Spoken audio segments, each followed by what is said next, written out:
कहते हैं कि बच्चे भगवान का रूप होते हैं, लेकिन मगर वही बच्चे शैतान का रूप ले ले तो।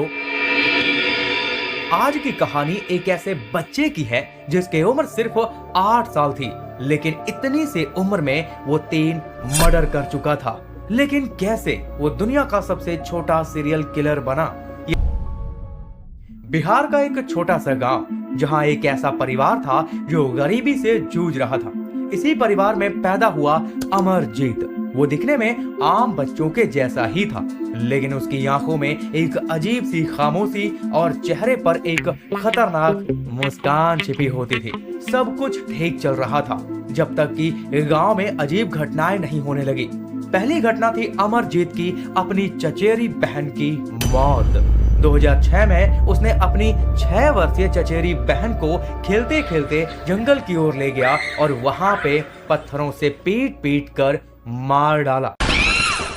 ये घटना उसके परिवार वालों ने सभी लोगों से छिपाई, ये सोचते हुए कि हमने अपनी बेटी को तो खो दिया, अगर ये सच्चाई बाहर आई तो कहीं अपने बेटे को भी ना खो बैठे। और इसी सोच में उन्होंने मजबूरन चुप्पी साधी रखी। और वहीं लोगों ने ये सोचा कि ये एक हादसा है, लेकिन असली डर तब फैला जब कुछ महीने बाद अमरजीत ने अपनी 8 महीने बहन की गला घोट के बेदर्दी से हत्या कर दी।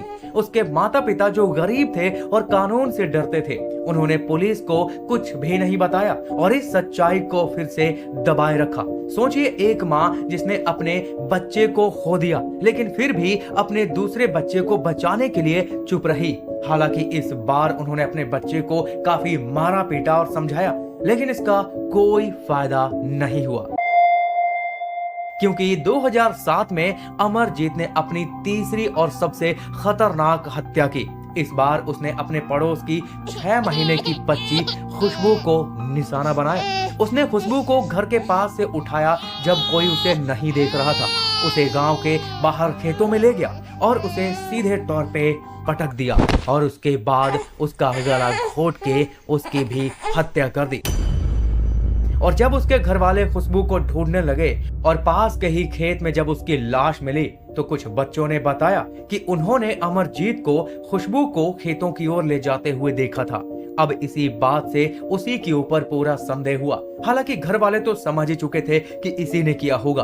और अब 23 मई 2007 को पुलिस के सामने उसे लाया गया। उसने बिना किसी डर के मारे कबूल किया और कहा, हाँ मैंने मारा है, इसमें क्या है, मुझे मजा आता है। लेकिन सच बताने से पहले उस बच्चे ने पुलिस वालों से पार्ले जी बिस्किट मांगी और खाते खाते उसने अपने इन हत्याओं का खुलासा किया। और यहीं पर पिछले 2 हत्याओं का भी खुलासा हो गया, जो पहले डर की वजह से उनके घर वालों ने छिपा लिया था। लेकिन उसे सजा नहीं हो सकती थी, क्योंकि वो सिर्फ एक 8 साल का बच्चा था और इसीलिए उसे बाल सुधार गृह में भेजा गया और 2016 में उसे रिहा कर दिया गया और एक नई पहचान दी गई, जो कि आज भी हम सभी के बीच एक नई पहचान के साथ जी रहा है। लेकिन अब जाते जाते अपने सुझाव फीडबैक में जरूर बताएं कि आप कैसी क्राइम की कहानियां सुनना पसंद करते हैं।